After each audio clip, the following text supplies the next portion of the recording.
সময় খেলা করেছি, কিন্তু এখন বেশিরভাগ খেলাগুলো দেখি আসলে পেশি শক্তি ব্যবহার করে খেলাগুলো বেশিরভাগ হয়।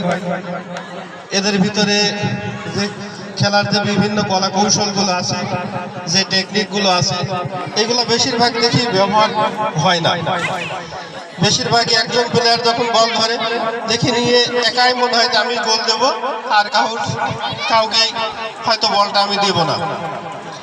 তা আমি আজকের এই দুই দলের কাছে আশা করব তোমরা আসলে এমন একটা খেলা উপহার দিবে যাতে যারা দর্শক আছে এবং আমরা যারা আছি খেলাটা দেখে অন্তত বলতে পারবো যে না, খেলাটা সুন্দর হয়েছে। এবং একই স্কুলের যেহেতু তোমরা খেলাটা করবা সেভাবে যাতে নিজেদের ভিতরে খেলার মাঠে কোনো রকম বিশৃঙ্খলা না হয়, এবং রেফারি সাহেবদের আছেন তার সিদ্ধান্ত চূড়ান্ত সিদ্ধান্ত